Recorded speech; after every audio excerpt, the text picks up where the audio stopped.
Meio-Sol Amarelo, de Chimamanda Ngozi Adichie, capítulo 6. Richard tomou a sopa de pimenta lentamente. Depois de comer os pedaços de tripa, ergueu a tigela de vidro até os lábios e tomou o caldo. Seu nariz escorria. Havia uma queimação deliciosa na língua e sabia que estava com o rosto vermelho. Richard come isso com tanta facilidade? Disse Okeoma, sentada ao seu lado, observando. Pois é, nunca pensei que nossa pimenta fosse feita para tipos como você, Richard, disse Odênibo, da outra ponta da mesa. Nem eu consigo digerir essa pimenta, comentou o outro convidado, um ganense, professor de economia, cujo nome Richard havia esquecido. O que prova que ele foi africano numa vida passada, disse senhorita Adebayo, antes de assoar o nariz no guardanapo. Os convidados riram. Richard também, mas não muito alto, porque a boca ainda estava com muita pimenta. Recostou-se de novo na cadeira.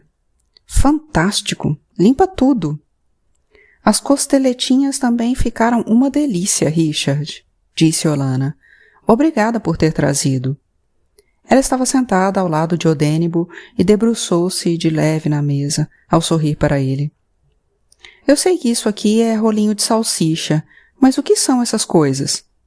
Odênibo cutucava a bandeja que Richard tinha trazido. Harrison embrulhara tudo muito graciosamente em papel alumínio. Mini berinjela recheada, é isso? Olana deu uma olhada para Richard. Exato. O Harrison tem tudo quanto é ideia. Ele tirou o miolo e recheou com queijo, eu acho, e temperos. Você sabia, Richard, que os europeus tiraram as entranhas de uma africana, empalharam e saíram pela Europa para exibi-la? Perguntou Odênibo. Odênibo, nós estamos comendo, disse senhorita Adebayo, embora estivesse abafando o riso. Os outros todos riram. Odênibo não. É o mesmo princípio, disse. Você recheia comida, você recheia gente. O que eu digo é que, se você não gosta de um determinado alimento, esquece, come outra coisa, mas não me venha com recheios diferentes. Eis aí um desperdício de berinjela, na minha opinião. Até o Gu parecia estar achando a história divertida quando entrou na sala de jantar para tirar a mesa. Mr. Richard, sir, ponho a comida numa vasilha para o senhor? Não, guarde ou jogue fora, disse Richard. Ele nunca levava embora a comida que trazia. Para Harrison, só transmitia os elogios dos convidados, como estava tudo muito bonito, mas não acrescentava que tinham passado ao largo de seus canapés para comer moi-moi, a sopa de pimenta e a galinha cozida em ervas de ugu. Estavam todos indo para a sala de estar. Logo mais, Olana apagaria a luz porque o brilho fluorescente da lâmpada era excessivo. O Gu levaria mais bebidas e então conversariam, dariam risada, ouviriam música e a luz que vinha do corredor encheria a sala de sombras. Essa era a parte predileta da noite, para Richard, embora às vezes se perguntasse se Olana e Odênibo se tocavam na penumbra. Não deveria estar pensando neles, sabia. Não era assunto seu. Mas pensava. Reparou no jeito como Odênibo olhava para ela, no meio de uma discussão, não como quem precisava do apoio de alguém, porque ele nunca parecia precisar de ninguém, mas simplesmente para ter certeza de que ela estava ali. Também via como às vezes Olana piscava para Odênibo, comunicando coisas que ele jamais saberia.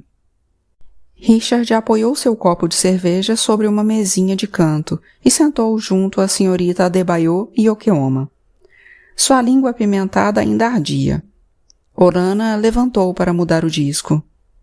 Primeiro Rex Lawson, o meu favorito. Depois eu ponho o Ozadeb. Ele é um pouco derivativo, não é não, esse Rex Lawson? Perguntou o professor Ezeca. O Vaifo e Dairo são músicos bem melhores. Toda música é derivativa, professor, disse Olana, em tom de brincadeira. Rex Lawson é um verdadeiro nigeriano. Não se apega à sua tribo Kalabari. canta em todas as nossas principais línguas. Isso é original, e com certeza um motivo para gostarmos dele, disse a senhorita Adebayo. Esse é um motivo para não gostarmos dele, retrucou Odênibo. Esse nacionalismo que significa que devemos aspirar à indiferença diante de nossas próprias culturas é uma burrice. Não percam tempo querendo saber a opinião de Odênibo sobre música high life. Ele nunca entendeu, disse Olana rindo. Ele gosta mesmo de música clássica, mas odeia ter que admitir isso em público, porque é um gosto ocidental demais. A música não tem fronteiras, disse o professor Ezeca. Mas sem dúvida alguma está enraizada na cultura, e as culturas são específicas, certo? Perguntou Okeoma. Não poderíamos dizer, então, que Odênibo adora a cultura ocidental que produziu a música clássica? Todos riram, e Odênibo olhou para Olana de um jeito que suavizava seus olhos. A senhorita Adebayo voltou ao assunto do embaixador francês.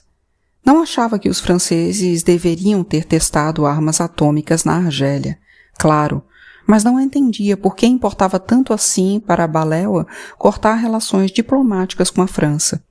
Ela parecia perplexa, o que não era comum nela. Está muito claro que Baléua fez isso porque quer desviar a atenção do pacto de defesa que assinou com os britânicos, disse Odênibo. E sabe que fazer pouco dos franceses sempre vai agradar os patrões. Ele é o ordenança dos britânicos. Foram eles que o puseram lá. Eles lhe disseram o que fazer e ele faz. Um verdadeiro modelo parlamentar, no melhor estilo de Westminster. Sem modelo parlamentar de Westminster hoje, disse Dr. Patel. Okeoma prometeu ler uma poesia. Eu já disse a vocês que Baléua fez isso simplesmente porque quer que os norte-africanos gostem dele, disse o professor Ezeca. Que os norte-africanos gostem dele? Você então acha que ele está preocupado com os outros africanos? O branco é o único patrão que Baléua conhece, disse Odênibo. Não foi ele que disse que os africanos não estão preparados para se autogovernar na Rodésia? Se os britânicos o mandaram dizer que é um macaco castrado, ele diz.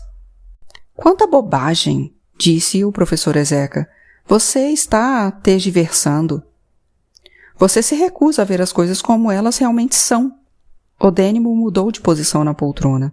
Estamos vivendo num período de grande perversidade branca. Os brancos estão desumanizando os negros da África do Sul e da Rodésia. Fermentaram o que aconteceu no Congo.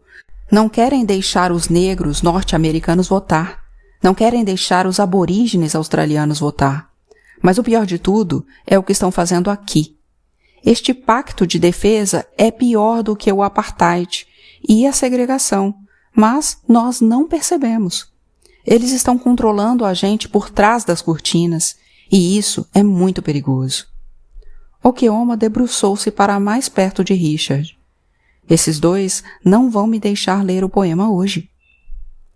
Eles estão em plena forma e loucos para discutir, disse Richard.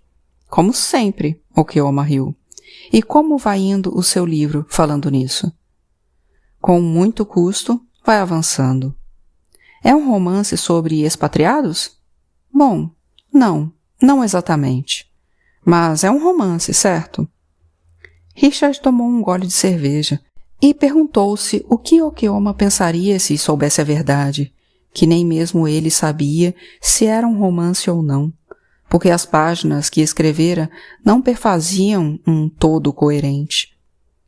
Tem um grande interesse pela arte de Igbo-Ukwu e queria fazer disso a parte principal do livro. Como assim? Sinto um grande fascínio por aqueles artefatos de bronze, e isso desde o dia em que soube da descoberta. Os detalhes são espantosos. É quase incrível que esse povo já estivesse tão adiantado na complicada arte de fundir com cera perdida à época das invasões vikings. Há uma magnífica complexidade nos objetos, simplesmente magnífica. Você parece surpreso, disse Okeoma. O quê? Você parece surpreso, como se nunca lhe tivesse passado pela cabeça que esse povo fosse capaz de fazer tais coisas. Richard olhou para Okeoma. Havia um novo e silencioso desdém na forma como ele o fitou de volta e franziu de leve o senho, antes de dizer: Já chega, Odênibo e professor. Eu trouxe um poema e quero ler para todos vocês. Richard sugou a língua. A queimação das pimentas estava agora insuportável, e ele mal esperou Okeoma terminar de ler um poema estranho sobre africanos com brotoeja na bunda por defecarem em baldes importados, para se levantar e partir. Você continua concordando que eu leve o Gu até o povoado dele na semana que vem, Odênibo? Perguntou Richard. Odênibo deu uma olhada para Olana. Claro que sim, disse ela. Espero que goste de ver a festa dos Oriokpa. Tome mais uma cerveja, Richard, convidou Odênibo. Estou indo para Port Harcourt amanhã, bem cedo, de modo que preciso ir dormir, disse ele. Mas Odênibo já tinha se voltado para o professor Ezeca. E o que me diz dos imbecis dos políticos da Assembleia Ocidental, em quem a polícia teve de usar gás lacrimogênio? Gás lacrimogênio! E os assistentes levando o corpo desfalecido deles para o carro. Imagine! A ideia de que Odênibo não sentiria sua falta depois que partisse tirou o ânimo de Richard. Ao chegar em casa, Harrison abriu a porta e curvou-se. Boa noite, Sá. A comida sai bem? Sá. Foi tudo bem. Agora me deixe dormir, retrucou rispidamente. Não estava com espírito para o que certamente viria em seguida. Harrison se oferecia para ensinar a todos os criados de seus amigos, desejosos de aprender os segredos de magníficas receitas, como fazer um trifle de xerez ou berinjelas recheadas. Foi para o escritório, espalhou as páginas do seu manuscrito no chão e ficou olhando.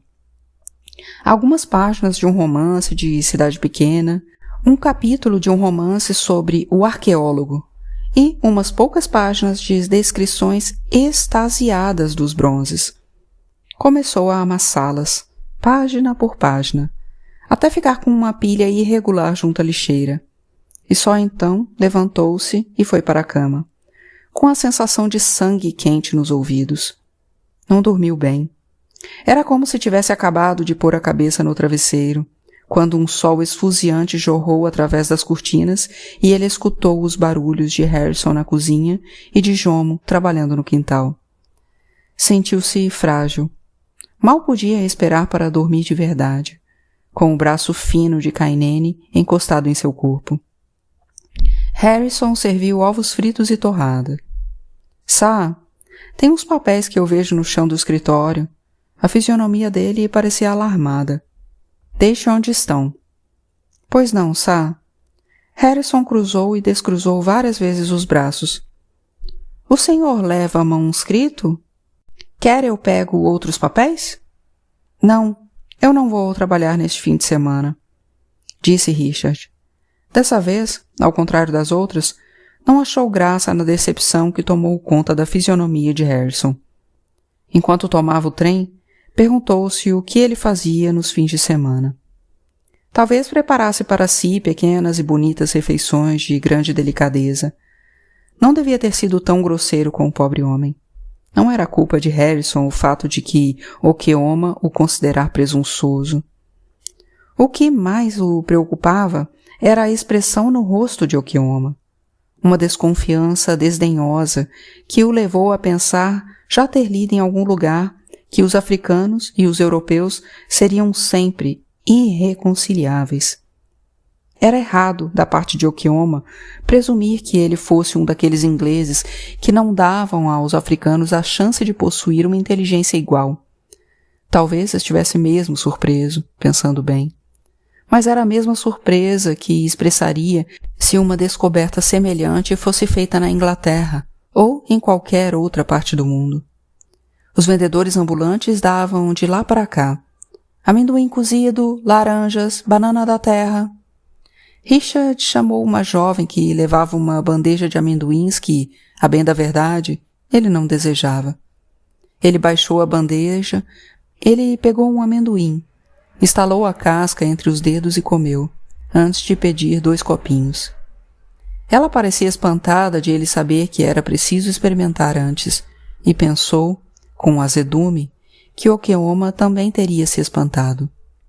Antes de comer, examinava cada amendoim, mole, arroxeado, murcho, tentando não pensar nas páginas amassadas no escritório, até que o trem chegou a Port Harcourt. Madhu nos convidou para jantar amanhã, disse Kainene, enquanto deixava a estação ferroviária em seu longo carro americano. A mulher dele acabou de voltar do exterior. É mesmo? Richard não disse muita coisa mais e, em vez disso, olhou para os ambulantes na rua, gritando, gesticulando, correndo atrás dos carros para recolher o dinheiro.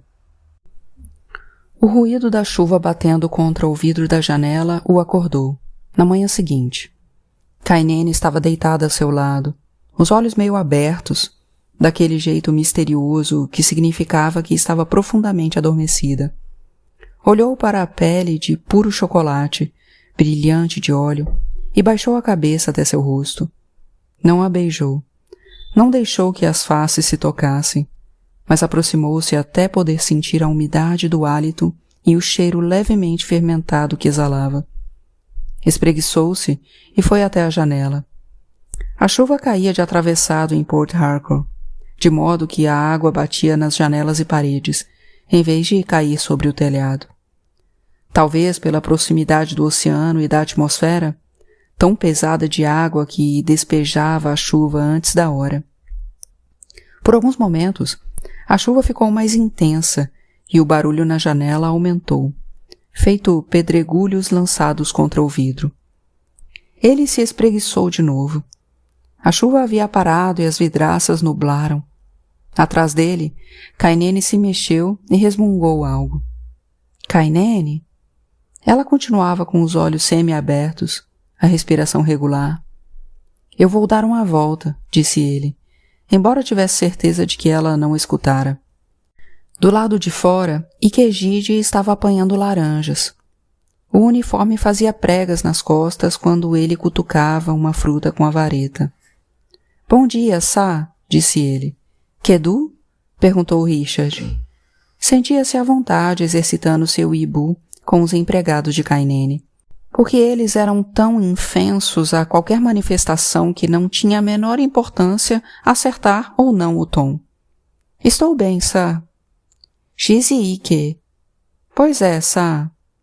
Richard foi até o fundo do pomar, de onde podia avistar, por entre o arvoredo, a espuma branca das ondas do mar.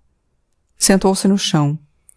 Gostaria que o Major Madhu não os tivesse convidado para jantar. Não estava nem um pouco interessado em conhecer a mulher dele. Levantou-se, espreguiçou-se, deu a volta até o jardim da frente e olhou para a primavera violeta que subia pelo muro. Andou por alguns momentos pelo trecho enlameado da estrada deserta que levava até a casa, antes de voltar. Kainene estava na cama, lendo um jornal. Ele se acomodou ao lado dela, e Kainene estendeu a mão e tocou em seu cabelo, os dedos afagando delicadamente o couro cabeludo de Richard. Tudo bem com você? Você está tenso desde ontem. Richard contou-lhe sobre Okeoma e, como ela não respondeu de imediato, acrescentou. Lembro-me da primeira vez que li sobre a arte Igbo-Uku, num artigo em que um professor de Oxford descrevia as peças como tendo um estranho rococó, com quase a virtuosidade de um Fabergé. Nunca me esqueci disso. Rococó, quase com a virtuosidade de um Fabergé. Me apaixonei por essa expressão. Kainene dobrou o jornal e colocou-o na mesinha de cabeceira. Por que se importa tanto com o que Okeoma acha? Porque eu amo aquela arte. Foi uma coisa horrível da parte dele me acusar de desrespeito. E é errado, da sua parte, achar que o amor não deixa espaço para mais nada. É bem possível amar e ainda assim ser condescendente em relação aos que se ama. Richard afastou-se um pouco. Nem sei mais o que estou fazendo. Não sei nem mesmo se sou escritor ou não. e não vai saber até escrever, certo? Kainene saltou da cama e ele reparou no brilho metálico de seus ombros magros. Estou vendo que você não está com vontade de sair à noite. Vou ligar para o Madhu e cancelar o jantar. Voltou depois de fazer a ligação e sentou-se na cama. No silêncio que o separava, de repente Richard sentiu-se grato pela rispidez dela, que não lhe dava espaço para a autopiedade, que não lhe dava nada através do que se esconder. Uma vez eu cuspi no copo de água do meu pai, disse ela. Ele não tinha feito nada que pudesse me aborrecer, nada. Eu apenas cuspi. Eu tinha 14 anos. Teria sido uma satisfação incrível se ele tivesse bebido aquela água. Mas é claro que Olana saiu correndo e trocou o copo. Ela se espreguiçou ao lado dele. Agora você me conta algo horrível que você fez. Ele ficou excitado com aquela pele sedosa se esfregando na sua, com a rapidez com que mudara os planos de jantar na casa do amigo. Eu não tinha confiança suficiente em mim para fazer coisas horríveis, disse. Bom, então me conta alguma outra coisa? Pensou em lhe contar sobre aquele dia em Wentnor, quando se escondeu de Molly e sentiu, pela primeira vez, a possibilidade de moldar o próprio destino. Mas não contou. Em vez disso, falou sobre os pais, de como eles não paravam de se olhar quando conversavam, de como se esqueciam dos aniversários do filho e, depois, semanas mais tarde, mandavam Molly fazer um bolo com a frase «Feliz aniversário atrasado». Nunca sabiam o que, nem quando ele comia. Molly lhe dava de comer quando se lembrava. Não tinham planejado tê-lo e, por causa disso, foi criado como um acréscimo tardio. Mas, mesmo ainda muito pequeno, sempre soube que não se tratava de não ser amado, e sim, muitas vezes, de esquecimento deles, porque se amavam demais. Kainene ergueu as sobrancelhas, sardônica, como se o raciocínio dele não fizesse o menor sentido para ela. Justamente por isso, Richard tinha medo de lhe dizer que, às vezes, achava que a amava demais. 2. O livro. O mundo estava calado quando nós morremos. Ele trata do soldado negociante britânico Taubman Goldie, sobre como ele coagia, bajulava e matava para obter o controle do comércio do óleo de dendê e de como, na Conferência de Berlim de 1884, na qual os europeus retalharam a África, ele garantiu que a Grã-Bretanha ficasse com 2 protetorados a mais que a França, em torno do rio Níger, o norte e o sul. Os britânicos preferiam o norte. O calor ali era agradavelmente seco.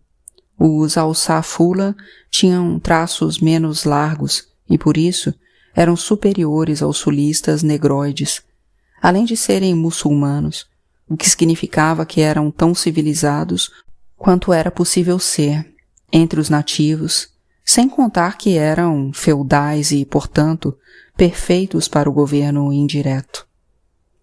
Émires equânimes recolhiam os impostos para os britânicos e, em troca, os britânicos mantinham os missionários cristãos bem longe. Por outro lado, o sul, muito úmido, era cheio de mosquitos, animistas e tribos distintas. Os iorubás eram os mais numerosos no sudeste. No sudeste viviam os ibus, em pequenas comunidades republicanas. Não eram nem um pouco dóceis e tinham uma ambição preocupante. Uma vez que não tiveram o bom senso de possuir reis, os britânicos criaram os chefes locais, os mandatários, porque o governo indireto saía bem mais barato à coroa. Os missionários obtiveram licença para domar os pagãos. A cristandade e a educação que levaram floresceu. Em 1914, o governador-geral uniu o norte e o sul, e sua mulher escolheu o nome. Assim, nascia a Nigéria.